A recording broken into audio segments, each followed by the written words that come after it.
صدري ويسر لي أمري واحلل عقدة من لساني يفقه قولي أما بعد فإن أصدق الحديث كتاب الله وخير الهدي هدي محمد صلى الله عليه وسلم وشر الأمور محدثاتها وكل محدثة بدعة وكل بدعة ضلالة وكل ضلالة في النار ثم أما بعد.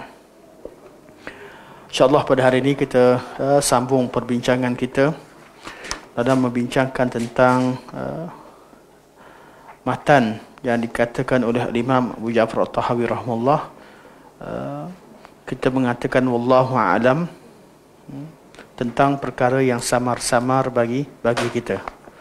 Barakallahu fiik. Assalamualaikum. Tak jumpa. Okey.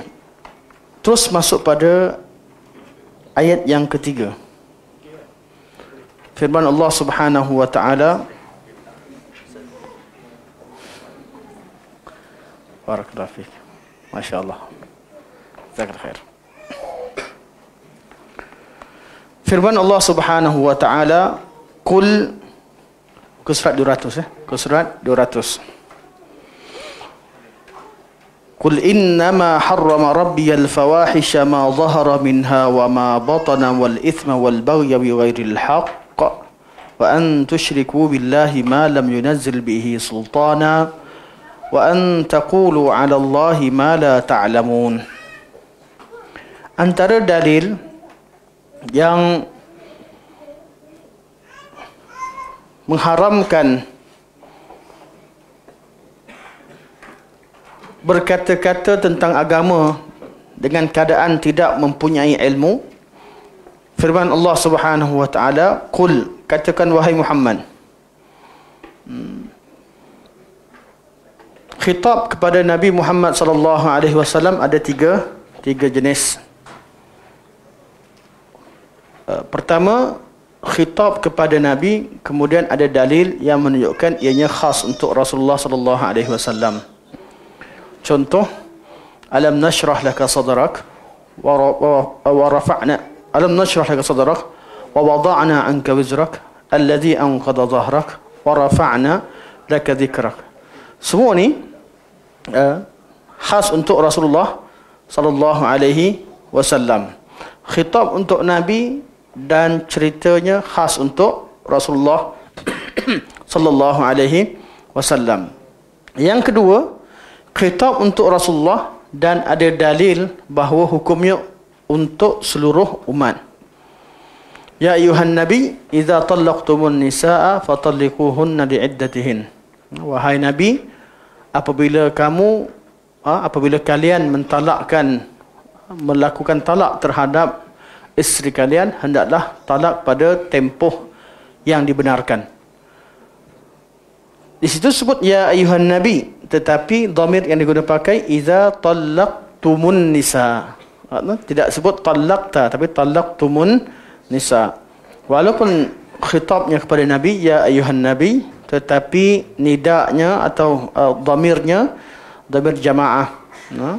Idza talaqtumun nisa, talaqtumu an-nisa. Jadi situ juga bahawa hukumnya secara lafaz nidak pada Nabi, tetapi hukumnya untuk seluruh umat. Setengah daripada khitab tidak ada dalil khas untuk Nabi atau untuk umat. Jadi kalau tak ada dalil yang jelas untuk Nabi atau umat, kita katakan bahawa lafaznya untuk Nabi, tetapi pengajaran dan hukumnya untuk umat. Secara peristiwanya Allah khitab kepada Nabi, pengajarannya untuk umat. Tapi yang kedua tadi, lafaznya untuk Nabi dan umat. Untuk Nabi umat. Okey. Kat sini Allah kata qul, katakan wahai Muhammad. Sini adalah lafaz qul, apa yang diperintahkan kepada Nabi Muhammad untuk sampaikan kepada kaum Quraisy. Kaum Quraisy setelah mereka mengharamkan banyak perkara yang tak diharamkan oleh Allah Subhanahu wa taala. Undang-undang yang mereka buat sendiri. Kalau antum buka dalam surah Al-A'raf Pada ayat-ayat sebelumnya, mereka mengharamkan beberapa jenis binatang kepada setengah kaum, kepada wanita. Mereka haramkan beberapa jenis tumbuhan, mengharamkan beberapa jenis pakaian dan sebagainya. Ini dilakukan oleh kaum Quraisy. Undang-undang yang mereka buat dan mereka menisbahkan pada Allah. Jadi Allah Subhanahu Wa Taala bila nampak apabila Nabi sallallahu alaihi wasallam berdakwah pada mereka dan Allah turunkan ayat berkaitan dengan peristiwa pengharaman yang mereka lakukan tersebut, apa yang mereka katakan halal dan haram, termasuk perkara-perkara yang tak ada sebab nak diharamkan. Tidak ada sebab untuk diharamkan. Jenis-jenis makanan, jenis-jenis tumbuhan, jenis-jenis kenderaan dan sebagainya. Allah kata, qul, katakan, innama, hanya senya, harrama rabbiyal fawahish, apa yang Tuhanku haramkan ialah perkara-perkara yang buruk.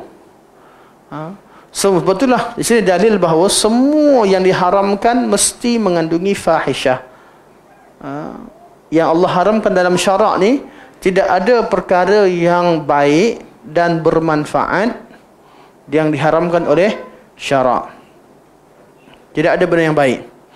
Sama ada dia jahat secara mutlak, buruk secara mutlak, ataupun kebaikannya dikalahkan dengan kejahatan. Kejahatannya lebih banyak. Jadi bila kejahatan lebih banyak dihukumkan sebagai satu zari'ah, tutup pintu kepada kejahatan, maka diharamkan secara keseluruhan. Contoh pengharaman arak. Arak ada kebaikan, tidak syak lagi.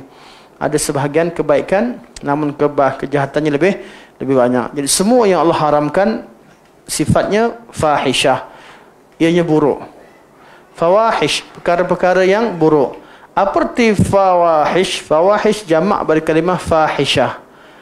Fahisyah adalah satu perkara yang buruk dan dilihat perkara yang diharamkan oleh Allah Subhanahu Wa Taala dan diakui oleh akal manusia. Manusia tengok pun buruk. Antaranya zina. Zina ni, tanyalah pada masyarakat mana sekalipun, mereka tetap kata buruk. Anda tengok satu dokumentari dibuat tentang pelacuran di Australia. Ditanya kepada masyarakat Australia tentang pada orang awam. Orang-awam kebanyakannya merasa jijik. Walaupun mereka tidak mereka menyerahkan undang-undang tu, kebebasan tu mereka nak, tapi secara peribadi mereka kata perkara itu jijik. Mereka tidak suka. Secara fitrah mereka. Zina adalah perkara fahisyah, perkara yang jijik. Siapa pun tahu ianya jijik. Jadi fahisyah lebih pada perkara yang menjijikkan. Dosa-dosa. Jadi dosa itu ada keburukannya, ada kejijikannya. Ma zahara minha wa ma batan. Fahisyah, benda yang buruk ni, ada yang zahir, ada yang tersembunyi. Apa yang buruk, kadang-kadang kita tahu, kadang-kadang kita tak tahu. Ini satu tafsiran. Kalau katakan fahisyah, ada orang kata haramkan benda ni, elok je. Kalau suka sama suka, apa salahnya? Contoh. Jadi fahisyah dia mungkin zahir, mungkin tak zahir. Bila dizahirkan, kita tahu, oh sepatutlah Allah SWT haramkan judi. Judi zahir bagi setengah orang, tersembunyi bagi setengah orang. Bila kita terangkan, baru orang nampak kejahatannya. Ataupun sebagaimana ulama tafsir kata, fahisyah ini ma zahara minha wa ma batan, fahisyah adalah semua benda yang buruk. Semua yang Allah haramkan adalah fahisyah, buruk. Ma zahara minha ialah apa yang keburukan berkaitan dengan amalan-amalan anggota yang kita nampak. Wa ma batan ialah apa yang tersembunyi dalam hati. Dengki, hasad, nifaq dan sebagainya, itu yang dalam hati. Yang zahir, mencuri, merompak, pukul orang dan melakukan perbuatan yang zahir secara batin. Itu ma zahara minha wa ma batan.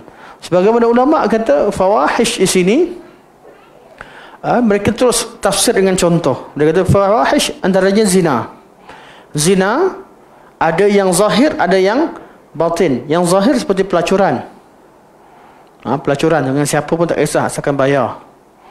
Wa ma batan, dia bukan melacur, tapi dia hanya melakukan hubungan khas untuk orang, teman lelaki dia atau siapa yang khas bagi dia. Dibuat secara tersembunyi, tidak terbuka.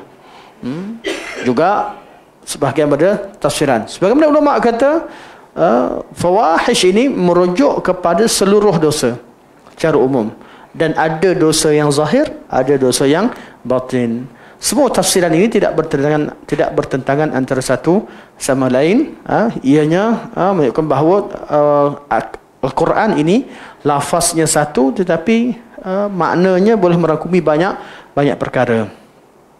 Qul innama harrama rabbiyal fawahisha ma zahara minha wa ma batan wal ithma, dan dosa, ithma dosa, wal baghya dan melampau atau menceroboh, bi ghairil haq,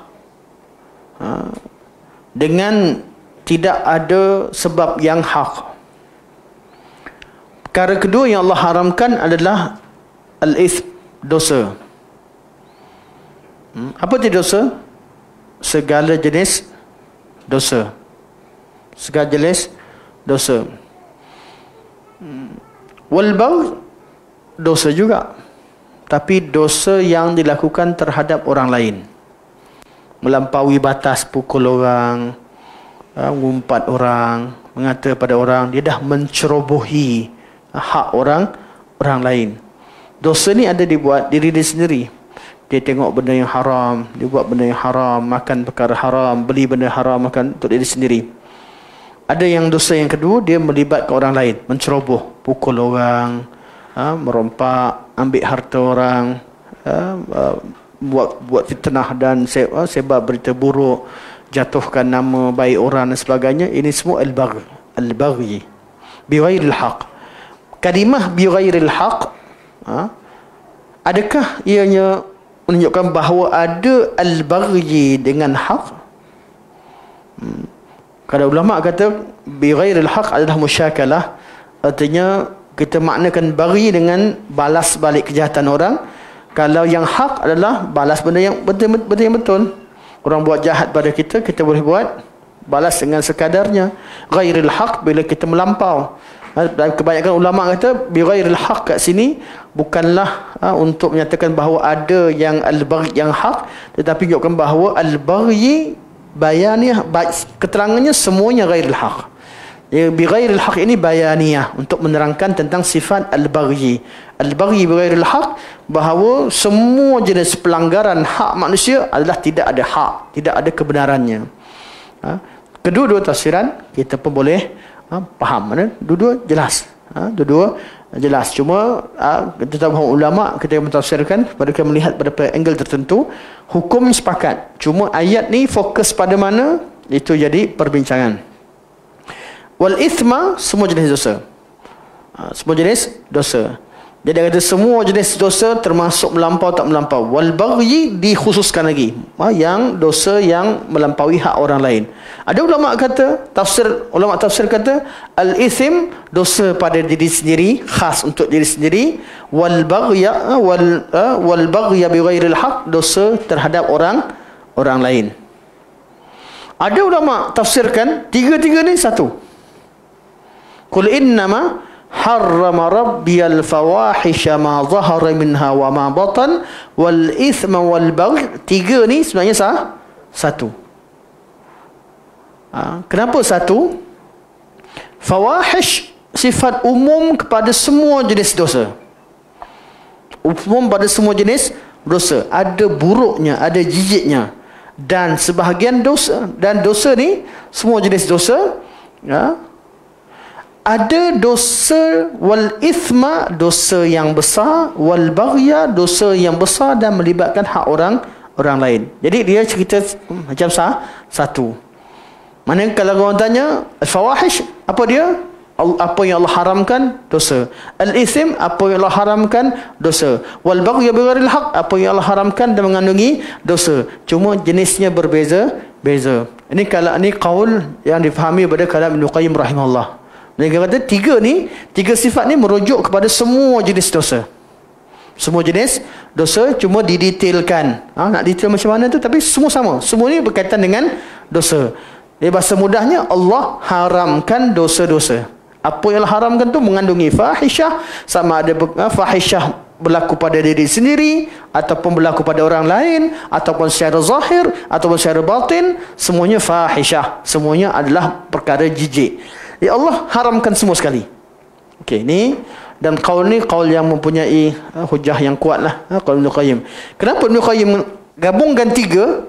Sebab ada sebab selepasnya. Ibnu Qayyim kata, wa an tusyriku billahi ma lam yunazzil bihi sultana. Dan juga Allah haramkan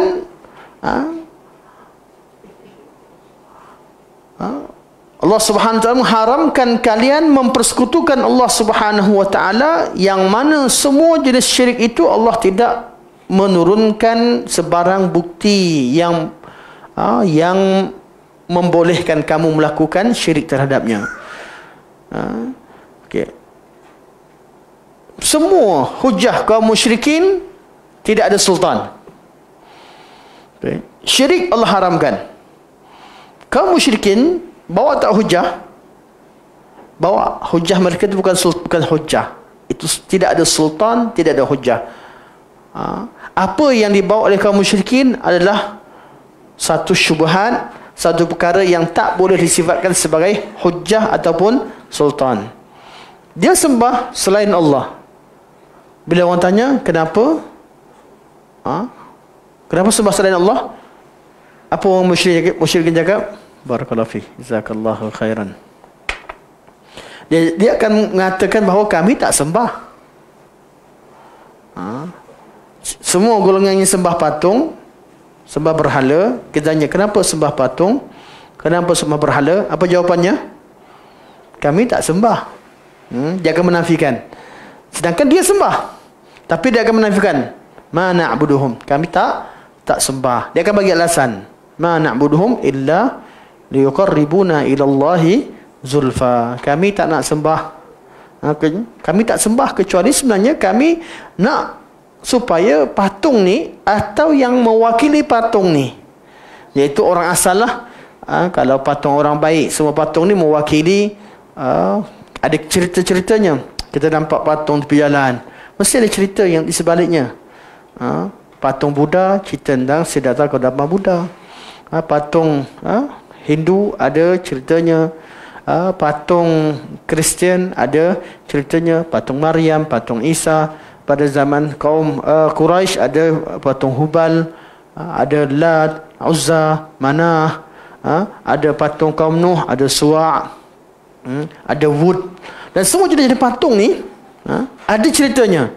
Jadi mereka kata, kami bukan sembah patung. Kami cuma jadikan patung ini sebagai satu spirit, sebagai satu tempat fokus, supaya kami mengingati kebaikan orang yang baik. Sebenarnya kami minta dengan orang yang baik yang dah mati tu, orang tu. Minta dengan dia. Kenapa kami minta? Supaya mereka minta dengan Tuhan. Mereka illa liyuqarribuna ilallahi zulfa. Jadi patung ni bukanlah kami sembah. Itu hanya fokus. Kami bukan minta dengan dia, kami minta dengan Tuhan. Dialah yang akan bawa berita ni dekatkan pada Tuhan. Kami ni jauh daripada Tuhan. Hujah yang sama. Orang pergi minta kat kubur, kita kenapa minta kat kubur? Dia akan marah. Bila orang pergi minta istighatsah kat kubur, benda sama yang mereka pakai. Kami minta kat kubur, kami minta dengan Allah. Kami cuma mengharapkan mereka ni, mereka hidup, mereka ni yang minta dengan Tuhan bagi kita. Mereka ini lebih dekat dengan Tuhan, kedudukan mereka yang tinggi di sisi Tuhan dan sebagainya. Hakikatnya mereka pergi minta kat kubur, minta kat orang tu, nama orang tu dipanggil, nama berhala. Jadi syubhahnya begitu. Yang Allah larang mana? Allah larang mana? Allah larang perbuatan meminta kepada selain Allah. Hati tu, urusan hati kita nombor 2. Allah larang perbuatan memohon kepada dan meminta kepada selain Allah. Hati ni ada orang yang lurus macam di kalangan Quraisy ada yang sembah patung memang minta tolong dengan patung. Allah tanya adakah mereka ada tangan, kaki dan sebagainya untuk hujah golongan yang lurus. Ada golongan yang dia bijak, dia kata takkan sembah patung, dia cari alasan. Patung takkan mak ayah aku buat, aku tak ikut. Jadi mereka cari alasan. Alasan yang mereka berikan itu merupakan alasan yang tidak disebutkan sebagai sultan. Tidak ada hujah. Hakikatnya perbuatan mereka itu mereka meminta kepada selain Allah Subhanahu wa taala. Dan semua orang yang pergi seru selain nama Allah, minta sebagainya, tak mengaku. Perbuatan itu sendiri yang diharamkan oleh Allah Subhanahu wa taala. Berkaitan dengan i'tiqad dia dan sebagainya, itu cerita nombor 2. Perbuatan itu sendiri diharamkan oleh syarak. Sebab itulah bab berkaitan dengan mensyirikkan Allah Subhanahu wa taala, semua alasan mereka, apa sahaja alasan yang diberikan, tidak dikira sebagai sultan. Malam yunazil bihi sultana, Allah tak turunkan apa yang menjadi sultan dan hujah, hanya apa yang Allah turunkan. Apa yang mereka buat, mereka cipta sendiri, buat alasan sendiri. Mereka bukan tahu orang kubur tu dengar tak dengar. Kalau dengar sekalipun, dia bukan tak tahu alam kubur tu macam mana, tak tahu keadaan tu wali tak wali. Semua ni adalah iddia', hanya dakwaan. Sebab itu bila kita belajar tentang tauhid ar-rububiyah, apa yang kita nisbahkan pada Allah, Allah tu Tuhan Rabb.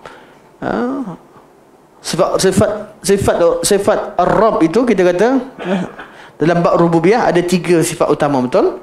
Al-khalq, wal-mulk dan at-tadbir. Bila kita kata Allah tu Rabbul Alamin, Allah tu yang cipta seluruh alam. Al-khalq, al-mulk, Allah berkuasa ke atas seluruh alam.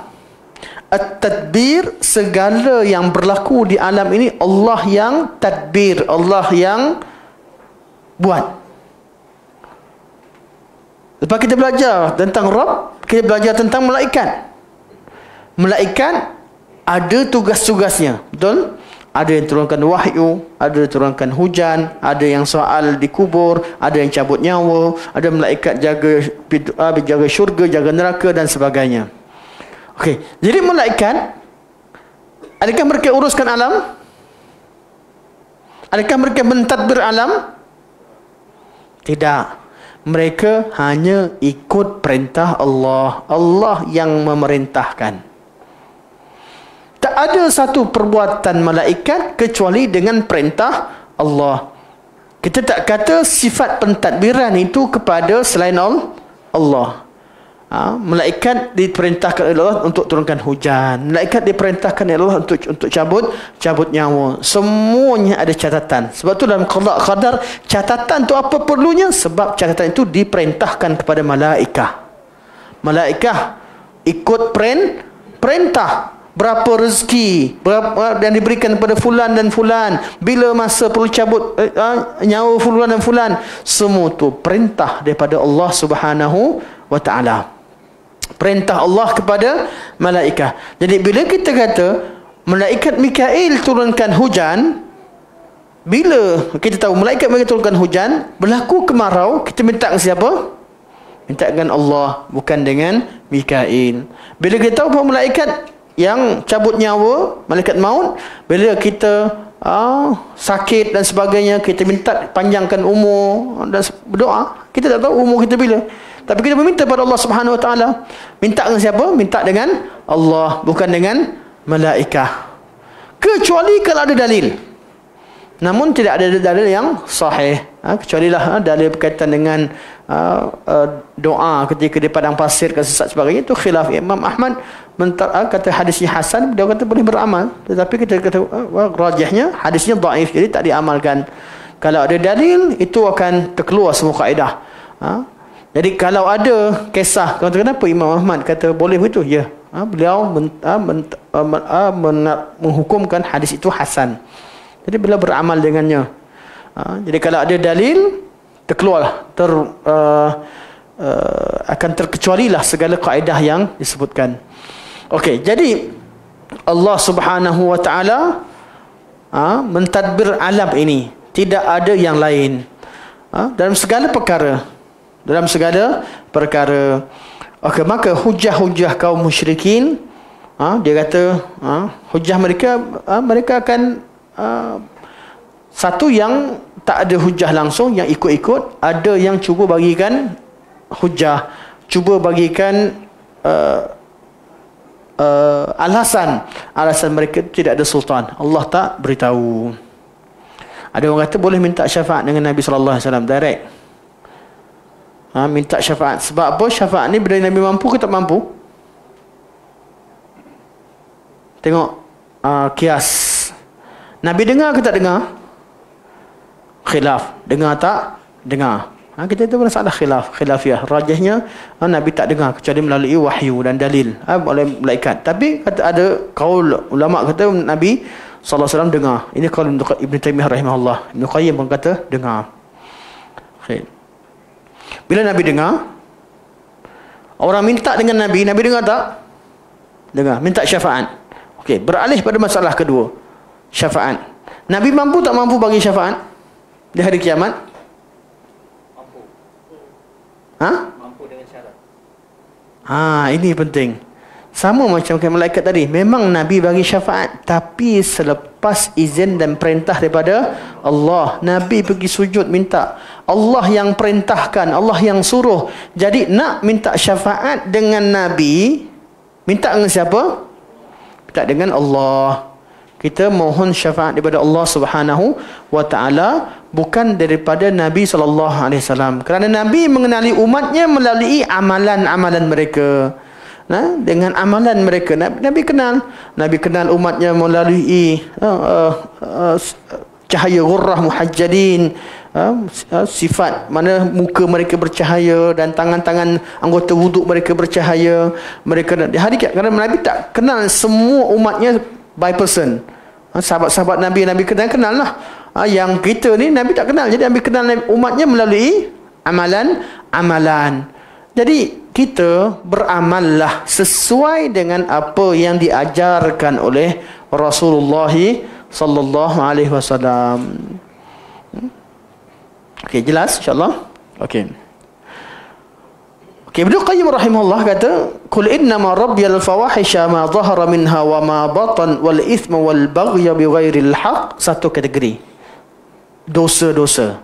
Jenis dosa-dosa, dosa kecil dan dosa besar. Dosa daripada diri sendiri dan dosa terhadap orang lain. Dosa secara zahir dan dosa secara batin. Okey, ni jenis dosa. Jenis pengharaman yang pertama. Yang kedua, wa an tusyriku billahi ma lam yunazzil bihi sultana. Dosa syirik. Yang mana lebih besar? Syirik ke dosa yang lain?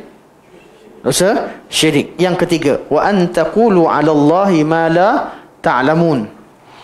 Tanya Allah juga mengharamkan kamu memperkatakan terhadap Allah Subhanahu wa taala suatu perkara yang kamu tidak mengetahuinya. Bercakap tentang Allah Subhanahu wa taala sama ada berkaitan dengan nama-nama Allah. Letakkan nama Allah yang tidak ada dalil, atau sifat-sifat Allah Subhanahu wa taala, atau perbuatan Allah, atau hukum hakam Allah Subhanahu wa taala, halal yang haram. Ya, termasuk dalam bab bercakap tentang agama dan ilmu ni kan. Satu, golongan yang mentakwil sifat-sifat Allah ni mengambil mula ataupun mengikut hawa nafsu, ataupun tak ikut kaedah Islam tapi ikut dari batil. Yang pertama. Yang kedua, satu pihak pula yang mendakwa hukum terlalu rigid ataupun terlalu mengikut kaedah salaf dalam memahami hadis akhir zaman.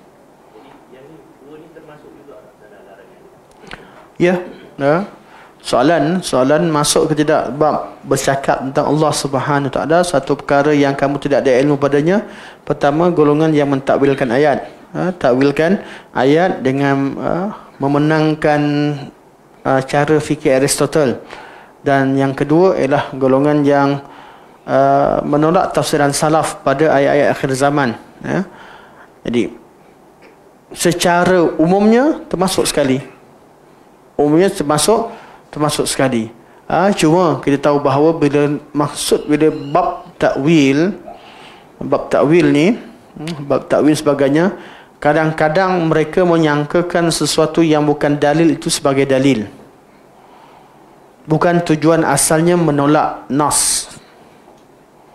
Sebab itulah yang kita bincangkan. Dosa berkata kepada Allah, terhadap Allah satu benda yang tidak kamu ketahui, ianya sangat luas. Sangat luas. Sama ada yang benda yang ghaib secara total kita tak tahu, ghaib, kemudian orang bercakap tentang perkara ghaib, atau suatu perkara yang diketahui secara mujmal kemudian ditafsirkan benda yang Allah beritahu secara secara surface, secara umum, kemudian orang tu cerita detailkan macam dia tahu secara detail. Allah kita isbatkan bahawa adanya alam ghaib, adanya jin. Dia cerita jin dalam badan orang berapa ekor, detail macam mana bentuk. Dia cerita tentang hantu raya, cerita tentang sifat-sifat hantu macam-macam. Bila kita tanya dalil, kita tak percaya ke perkara ghaib. Entah ni Islam tak Islam? Dia tanya kita balik. Ada orang yang Allah cerita tentang umum, kemudian dia detailkan. Pendetailan dia tadi tak ada dalil. Kemudian bila kita tanya pada dia mana dalil, dia marah. Ente tak percaya ke tentang alam ghaib? Dia bawakan ayat Quran tentang beriman tentang perkara ghaib. Ini pun satu penyakit. Sama ada benda yang ghaib, dia ceritakan benda yang Allah tak beritahu, dia cakap. Yang kedua, Allah beritahu, tapi Allah beritahu secara mujmal, kemudian dia detailkan, secara detailkan benda yang tidak ada dalil, ataupun perkara yang Allah beritahu tapi dia tak belajar betul-betul lagi. Dia belum clear. Hukum hakam tak jelas. Dia tak sempat study, tak sempat kaji. Kemudian dia duduk di majlis ilmu, dia mengajarkan.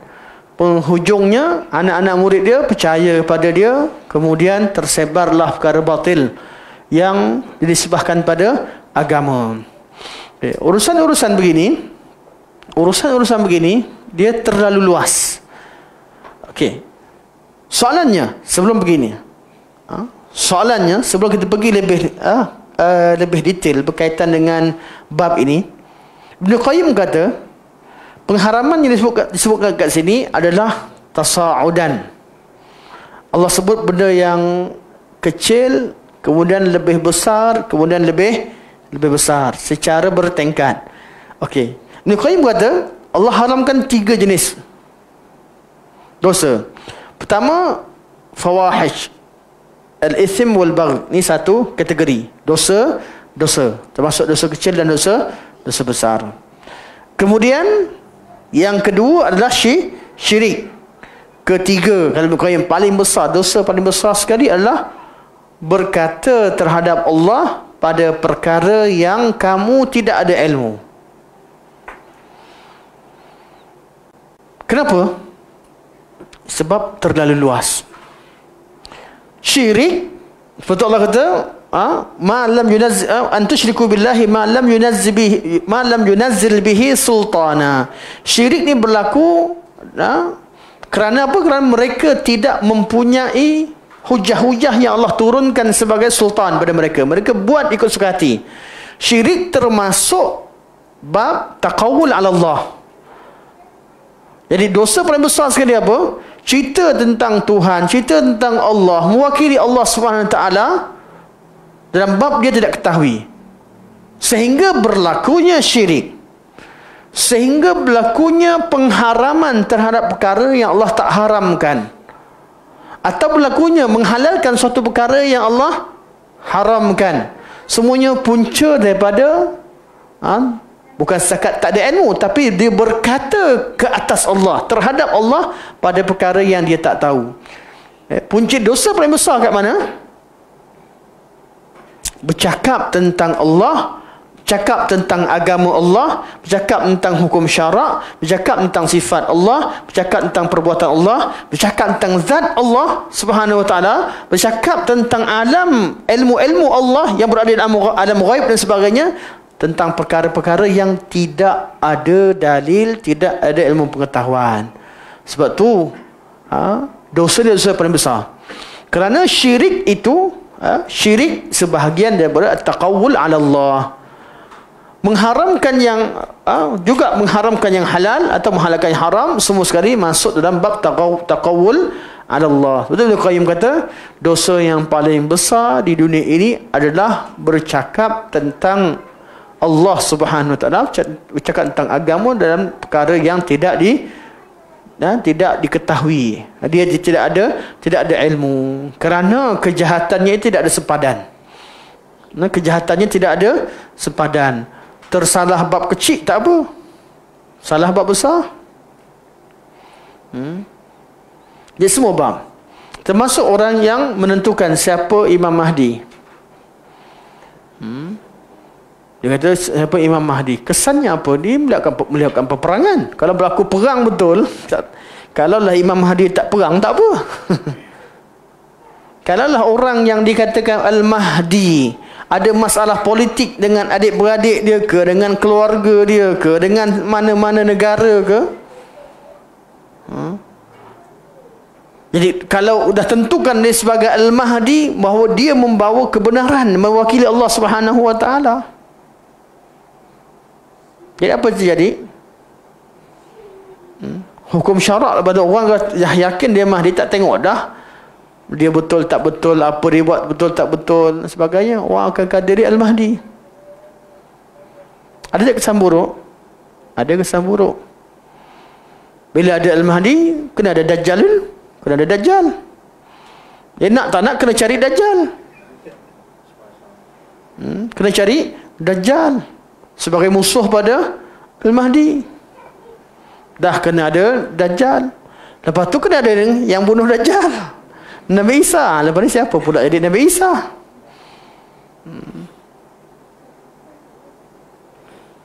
Jadi kesan buruknya banyak. Kesan buruk banyak. Sebab itulah kita kata bila taqawul Allah ni, secara prinsipnya dosa paling besar.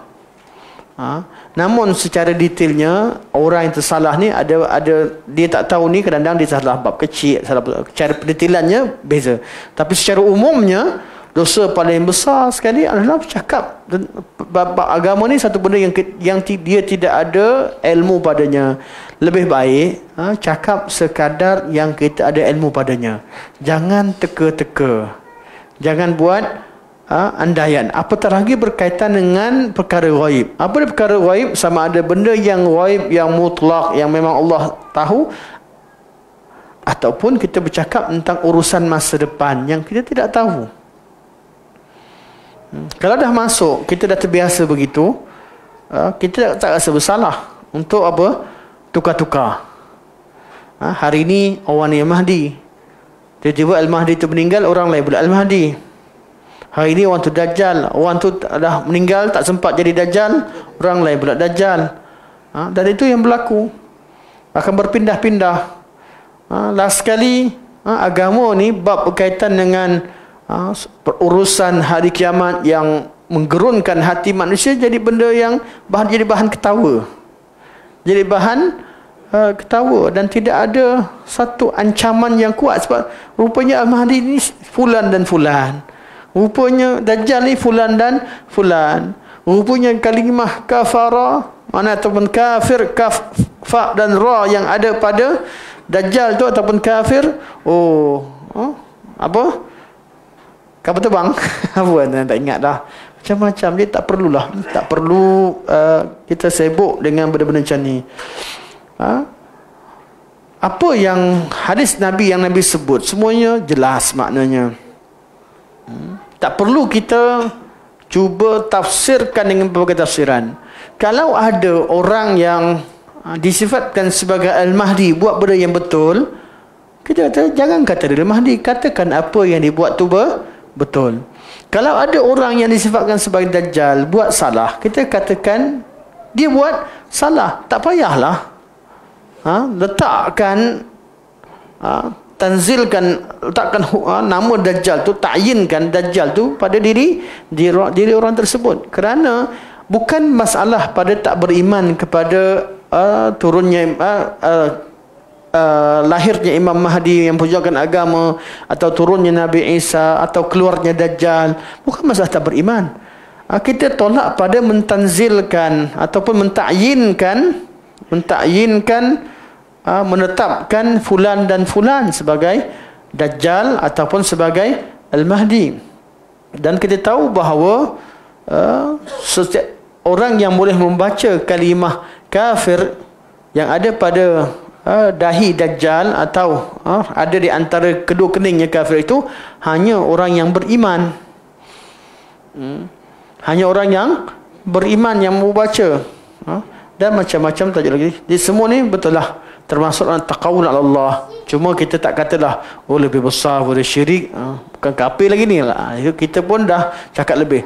Kita dosa lebih jangan pula lepas ni dah tahu dah cakap tentang Allah terhadap benda tak ada ilmu. Jadi lebih besar daripada syirik. Syirik dah kafir dah. Jadi lebih daripada kafir lagi. Jangan pula macam tu. Kita tahu secara detailnya, saya prinsipnya taqawul Allah ni bawa kejahatan yang sangat banyak. Kufur pun termasuk dalam taqawul Allah, syirik pun termasuk taqawul Allah, mengharamkan hal haram semua sekali masuk, ataupun bercakap tentang perkara ghaib semuanya masuk. Cuma secara masalahnya ada orang yang dia salah, kesalahan dia pada bab yang kecil, ada bab yang besar, dan ada orang yang memang percaya kepada dalil tapi salah faham, ada orang salah dengan takwil sebagainya. Secara persatu masalah tu kita perlu detailkan satu persatu. Kita tak hukumkan siapa yang cakap benda tak tahu je kita kata kamu ni buat dosa lebih besar daripada syirik. Siapakah ahli bai'ah Aqabah yang pertama? Anak baik kena jawab. Salah. Kamu buat dosa lebih besar daripada syirik. Jangan macam tu. Dia tak kita kena tengok pada situasi keadaan. Orang silap ni ada banyak jenis. Ada orang silap sebab dia salah, sebab dia salah baca, salah makluman, atau salah ingat, terlupa, tersilap, ya. Dah tegur.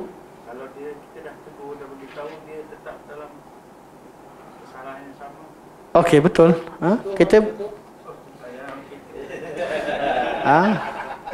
Kita dalam bab dakwah ni, umat ini Allah Subhanahu Wa Taala jadikan umat yang terbaik, umat yang satu.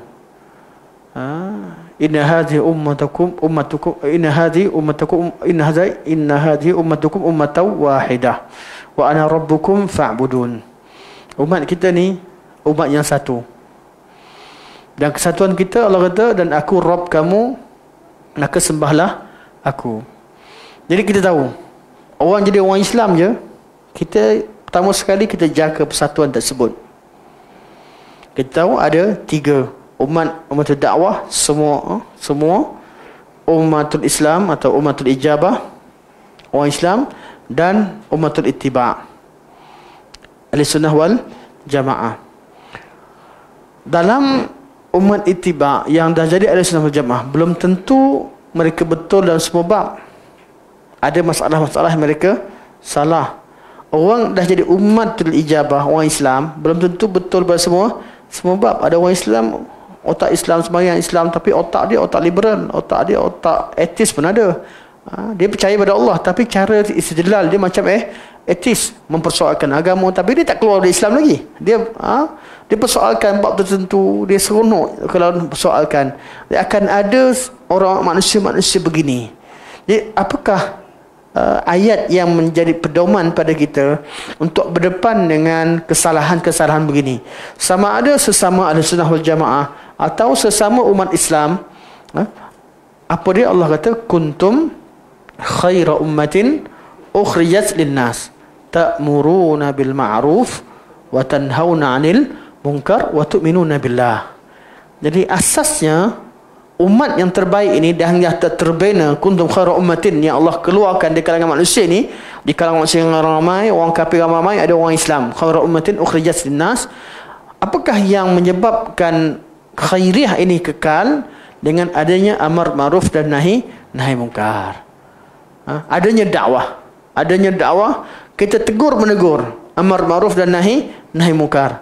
Tidak mudah kita mengeluarkan seseorang daripada satu daerah yang mereka dah duduk di dalamnya. Jadi cara macam mana? Di kalangan ahli sunnah kita ada salah, kita amar ma'ruf nahi mungkar. Dalam keadaan kita buat amar nahi mungkar, kita sedar bahawa hidayah tu dua, hidayatul irsyad dan hidayatul taufiq.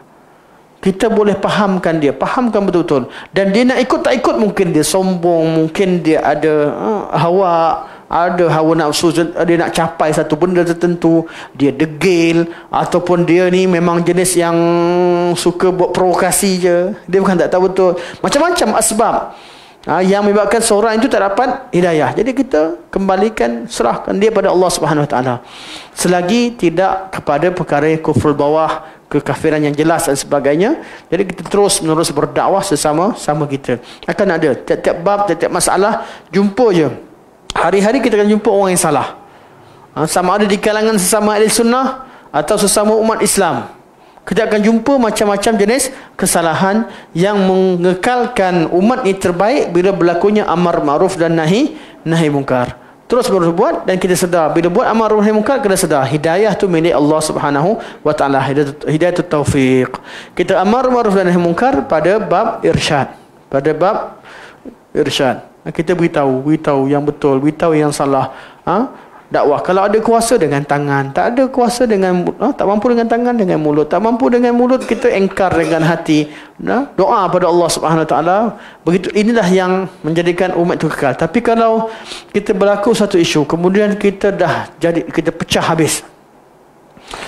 Sampai tidak berlaku amar ma'ruf dan nahi mungkar, tidak berlaku proses dakwah, umat ini akan jadi umat pecah. Akan dia berpecah. Nampak je kalangan kawan-kawan kita salah je kita kurang, dia terkeluar, dia biar jauh, buang terus, tidak melakukan amar nahi mungkar. Umat ini akan jadi umat pecah, bukan umatan wahidah, bukan jadi umat yang bersatu. Jadi kita tahu bahawa di kalangan umat yang terbaik ini yang Allah pilih daripada kalangan manusia, dan juga di kalangan mereka orang-orang yang dah pun di kalangan Ahlussunnah wal Jamaah, tetap berlaku kesilapan, tetap berlaku perkara yang kita rasa geram, tapi kita tetap kekal berada dalam daerah gerak kerja kita, al-amru bil ma'ruf dan nahy anil munkar, ikut kemampuan kita. Ya? Tak boleh takfiri kecuali kepada orang yang jelas kafirnya, jelas kekufurannya. Dalam bab situasi masyarakat, serahkan kepada pemerintah lah. Ataupun kita sendiri dalam bab yang kita yakin seorang tu kafir, pemerintah tak kafirkan, pemerintah kata dia Muslim, kita hanya tarik hak untuk diri kita. Bab-bab tertentu, kalau dia miskin, dalam miskin buat benda kufur lagi, kita dia kafir ni, kita tak keluarkan zakat untuk dia. Kalau mati, kita tak solatkan untuk dia, untuk kita. Tapi orang lain yang solat, kita tak halang. Yang menghukumkan seseorang kafir atau Muslim secara jelas hanyalah pemerintah. Bila pemerintah dah keluarkan dia, dah isytiharkan dia sebagai murtad, dia tak dimandikan, dia akan diserahkan kepada mayat dia kepada selain Islam untuk uruskan, dikuburkan orang non-Muslim. Tapi sesama Islam ni, kita kena tidak berhati-hati dan tidak bermudah-mudah dalam mentakfirkan. Kalau jelas berlaku kekufuran depan mata kita yakin 100% dengan ilmu, itu pun kita tetap serahkan, laporkan kepada pemerintah untuk secara rasmi. Secara peribadi, kita hanya beramal sesuai dengan ilmu yang kita tahu. Jadi kalau dia meninggal, dia ni kita yakin dia kafir, kita tak doakan dia. Tapi kalau orang doakan dan sebagainya kerana pemerintah tidak keluarkan kenyataan rasmi ataupun hak sebagainya, kita tidaklah sampai bergaduh sama kita pula. Kenapa kau doakan dia? Kenapa? Ya, itu. Termasuk tak kalau dalam pemerintah mengeluarkan fatwa, contoh macam dulu ada Sahabat Kasim Ahmad, buat mulai ajaran sesat. Kalau pemerintah hukumkan kelompok ni ataupun ajaran ini sesat. Jadi macam mana tak? Sesat tapi sesat jelas benda yang sesat, ajaran tu sesat, itu benda yang terjadi daripada dulu sampai sekarang, jelas sesat. Tapi mentakfirkan secara ta'yin itu satu masalah yang lebih spesifik. Pernah tak dalam negara kita pemerintah menghukum fulan zindik ataupun kafir? Wallahu alam. Wallahu alam. Dia beza. Dia hukum yang ada di sebuah negara itu bergantung kepada undang-undang dan peruntukan undang-undang yang ada. Mungkin tidak ditakfirkan kerana peruntukan undang-undang tidak ada. Wallahu taala alam. Dan untuk kemaslahatan, hatta sebahagian permohonan murtad pun di-KIV-kan. Kita nak tahu bukan sekadar orang yang mengaku Islam yang buat salah. Yang dah mengaku jadi murtad, yang nak mohon istiadatkan murtad sendiri pun kadang-kadang masalah untuk KIV kan. Betul? Betul. Sebagian tempat. Tak tahu dah boleh sebut ke tidak.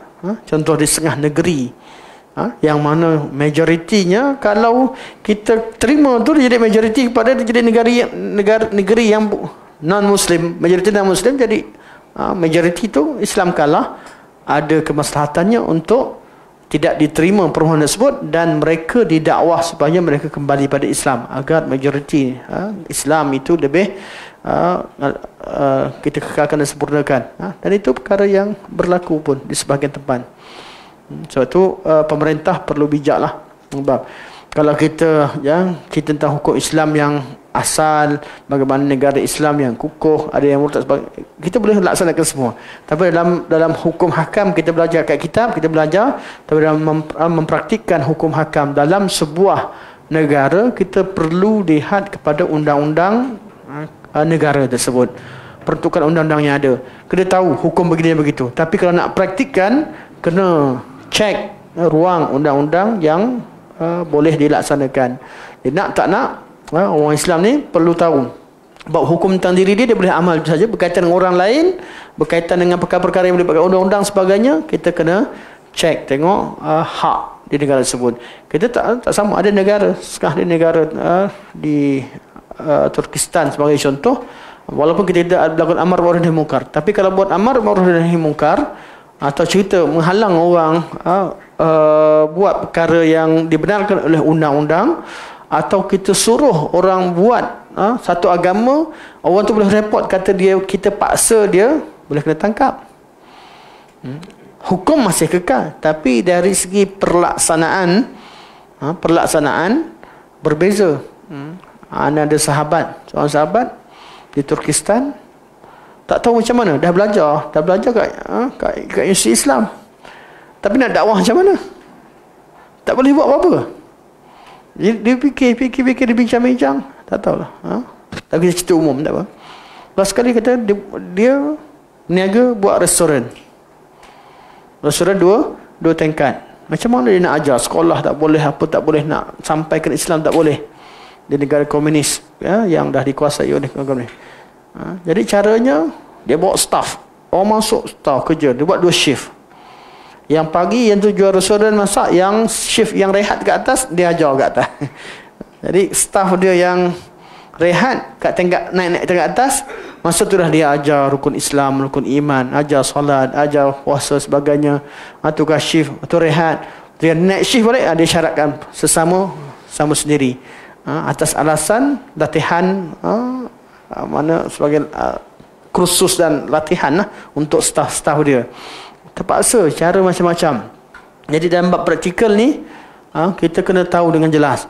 Sebab tu hukum Allah Subhanahu Wa Taala sama. Tapi secara praktikalnya kita kena tengok kesesuaian hukum tu sesuai untuk dipraktikan hukum Ahdu Makki atau Ahdu Madani.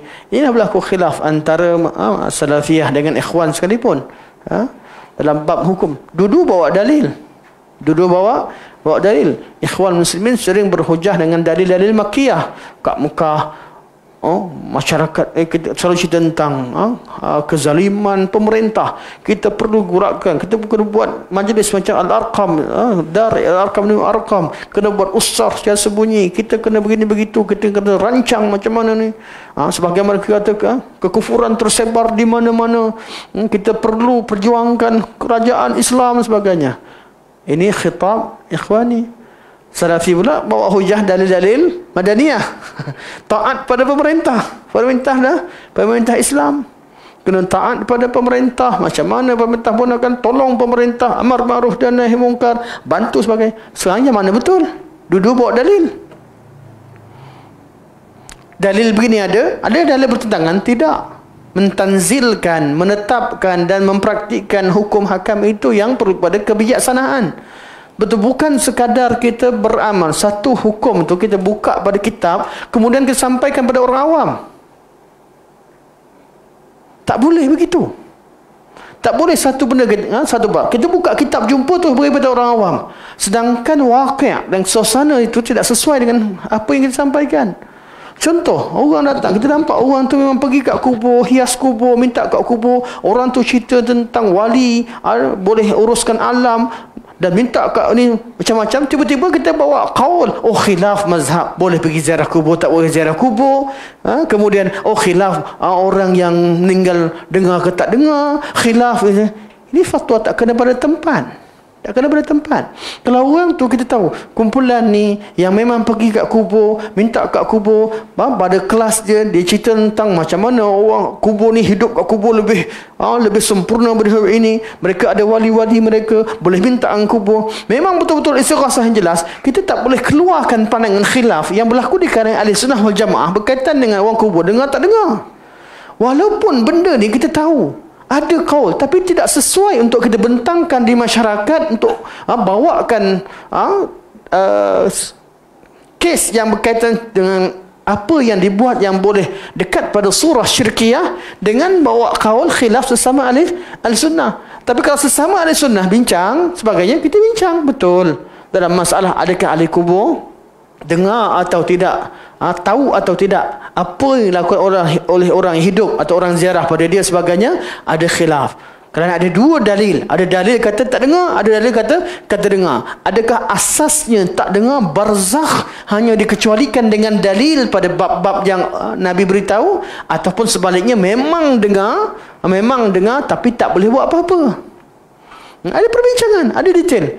Tapi bab menghukum dalam keadaan semua ahli sunnah wal jamaah sedang melakukan amar ma'ruf dan nahi mungkar, melarang bila perkara syirkiyat, perkara khurafat, perkara batil sedang tersebar, kuburiyun sedang mencantikkan kubur-kubur wali mereka. Mereka sedang ajak orang ramai-ramai berzikir di tepi kubur, dan ini menjadi perkara, itulah isu sebenarnya. Tiba-tiba kita bawa cerita khilaf ni tak kena pada situasi dan keadaan. Kita perlu pada yadan wahid, di bawah satu usaha kerja yang sama, bersama-sama membentras perkara tersebut. Dan kita tahu bahawa yang kita sedang bentraskan bukan masalah orang yang kata orang ahli kubur dengar tak dengar, tapi kita membentras perbuatan memohon kepada selain Allah Subhanahu wa taala. Sebab itu dalam mengeluarkan fatwa, dalam menjadi guru agama, di mana kita tidak keluarkan, tak cakap semua benda yang kita tahu. Bukan menutup ilmu, tapi kita tahu maslahah ketika ini apa yang perlu kita lakukan. Sedang kadang-kadang kita dengar, sebahagian kawan-kawan kita dengar, kita tak setuju. Tapi kalau kita bantah ketika itu, tidak beri kebaikan. Diam lebih baik. Bertegur secara senyap, bincang secara baik, ziarah lebih baik berbanding kita nak tunjukkan, aku dah jumpa kaul, dia salah. Apa gunanya? Tujuan kita dakwah bukan nak bawa semua benda. Orang awam menunggu kita yang bagian terjihad. Kita dah pilih kaul, suasana sekarang begini kaulnya. Kalau nanti bila dah selesai masalah, kita menolak orang yang mohon kepada selain Allah Subhanahu taala. Tapi ada di kalangan Ahlussunnah ada khilaf. Mereka sepakat tak boleh istighasah dengan kubur, tak boleh minta, tapi mereka khilaf, adakah mayat dengar atau tidak. Kan sesuai waktunya. So itulah sekarang ni celaru banyak sebab ramai yang tergopoh gapah. Dia nampak benda ni, ada yang cuba nak jadi neutral pada semua benda. Cuba jadi neutral. masalah yang perlu pada wala al-bara juga jadi neutral. Last sekali bukan neutral jadinya, jadi liberal. Saya tak disengajakan. Wallahu taala alam. Okey, sekadar ni. InsyaAllah minggu depan kita sambung satu ayat lagi insyaAllah. Satu ayat. Sambung ayat seterusnya. Harap-harap ada ni lah insyaAllah. Ada soalan lagi sebelum kita tutup? Masa dah habis dah. Silakan Ustaz. Termasuk takfiri apabila kita mengatakan fulan dajjal. Dajjal dari dia tertulis takfir kan? Ya. Termasuk tak takfiri kita mengatakan fulan kafir? Itu yang anak nak sebut tadi tu. Dan termasuk juga ada kata ni pekerja KKM ni pengikut dajjal. Ya. Itu takfiri secara tidak sedar. Sama juga Mahdi jadi. Ana buat contoh Mahdi je. Malah nak cerita tentang takfir ni supaya soalan tak keluar. soalan cantik yang faham. Antum faham lebih ke depan. Bila kita tahu situ Al-Mahdi, artinya ada musuh dia di kalangan Dajjal. Kalau berlaku peperangan, katalah orang kata Al-Mahdi perang dengan orang lain, confirm orang yang lawan dengan dia jadi Dajjal. Dan secara tidak langsung sebenarnya jatuh kepada takfir, mentakfirkan seseorang. Muhammad bin Salman kafir, benda yang sangat berat. Sebab tu kita tidak menafikan kesalahan, kebatilan yang dibawa. Bukan kita nak pertahankan orang yang buat salah. Kita tak redha pun dengan apa yang dia buat, tapi untuk menetapkan dia sebagai dajjal satu perbuatan yang sangat-sangat tidak patut. Dan ana pun tak nak kata dia ni takfiri, kerana kalau sebut takfiri atau khawarij ke sebagainya, jatuh hukum lain lagi. Jadi tetap kita melakukan amar ma'ruf munkar, dia buat salah. Kita fahamkan dia sebenarnya yang dia buat tu takfiri tanpa tidak sedar, tanpa dia sedar. Lebih baik bercakaplah hukum kaitan nas syarak, syarahkan macam mana yang disyarahkan oleh ulama kita dari zaman berzaman. Beritahu. Sebab itulah bab ini nak tak nak kembali kepada manhaj salaf. Jangan nak keluar satu bab pun. Saya bab ni tak nak ikut salaf. Perkataan ni akan bawa kepada kerosakan yang sangat besar pada dirinya dan pengikut-pengikutnya. Keluar je sebab tak nak ikut ulama dulu, dia akan bawa apa kerosakan. Sebab tu mereka rasa tak bersalah pun. Ada dalil tak ada dalil. Sebab apa? Sebab dah ada orang kata tak ikut salah buat tu. Sebenarnya satu benda yang sangat bahaya. Sangat bahaya. Tafsiran agama ni nak tak nak kena ikut generasi yang awal yang faham langsung daripada Nabi SAW. Subhanakallah wa bihamdika asyhadu an la ilaha illa anta astaghfiruka wa atubu ilaik wa sallallahu ala sayyidina Muhammad wa ala alihi wa sahbihi wa baraka wa sallam. Alhamdulillahirabbil alamin. Assalamualaikum warahmatullahi wabarakatuh.